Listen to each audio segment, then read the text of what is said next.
Mardi 14 février 2023, Maître Mourad Batik, avocat de la famille des victimes, a tenu une conférence de presse à son cabinet. Suite aux excuses de Pierre Palmade, il a tenu à faire une mise au point sur l'état d'esprit de ses clients. 4 jours après le terrible accident qui a failli coûter la vie à toute une famille, Pierre Palmade a pris la parole. Dans un communiqué de presse, sa sœur Hélène Palmade a déclaré « J'ai pu voir mon frère Pierre à l'hôpital. Il se réveille peu à peu et réalise l'horreur de ce qui s'est passé, de ce qu'il a causé.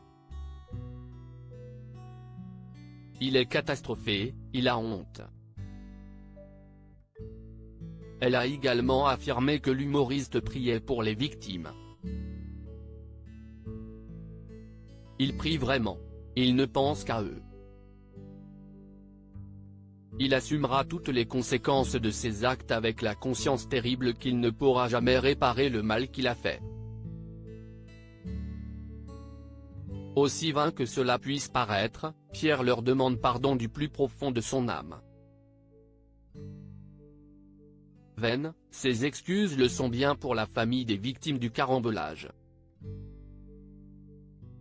Mardi 14 février 2023, Maître Mourad Batik, avocat de la famille des passagers accidentés, a donné une conférence de presse à son cabinet.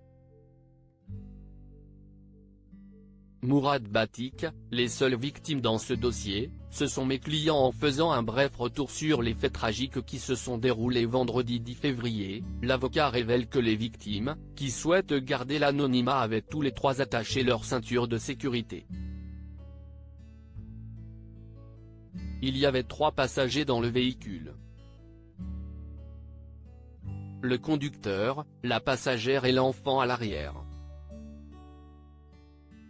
Nous avons pris acte du communiqué qui a été fait par l'avocate de Pierre Palmade. Nous tenons néanmoins à rappeler de façon ferme et sans aucune équivocité que les seules victimes dans ce dossier, ce sont mes clients, a-t-il asséné devant les journalistes. Face aux excuses de l'homme à l'origine du drame, les victimes sont insensibles. D'autant plus que M. Palmade n'a pas l'excuse de l'insouciance de la jeunesse et donc en ce sens ils seront extrêmement attentifs à la réponse judiciaire qui sera apportée. On n'est pas du tout à l'étape du pardon mais à ce que la famille demande que justice soit faite, a-t-il ajouté. Mourad Batik, ce qu'attend la famille c'est que M. Palmade soit placé en garde à vue. Ce qu'encourt M. Palmade, c'est une peine assez lourde qui va de 7 ans à 10 ans d'emprisonnement selon les circonstances aggravantes qui seraient retenues.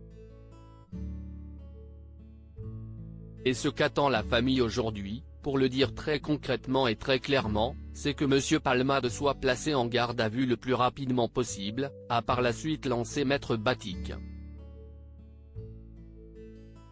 Il a également révélé que les proches des victimes attendent qu'il soit déféré devant un magistrat instructeur, mais aussi que les 2 personnes qui ont été dans le véhicule au moment des faits, ont participé à cette soirée et qui aujourd'hui ont fui, puissent se rendre, expliquer ce qu'il s'est passé ce soir-là.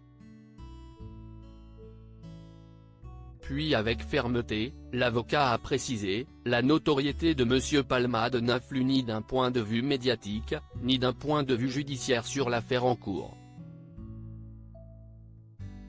Pour rappel, Pierre Palmade fait désormais l'objet de 2 enquêtes. La première pour homicide involontaire a été ouverte par le parquet de Melun, afin de déterminer dans quelles circonstances la passagère enceinte a perdu son bébé. La seconde, selon BFM TV, pour infraction à la législation sur les stupéfiants, pour faire la lumière sur cette consommation de drogue et faire le lien avec d'éventuels fournisseurs. À lire aussi accident de Pierre Palmade, l'humoriste est sorti de réanimation et a été placé sous contrôle psychologique.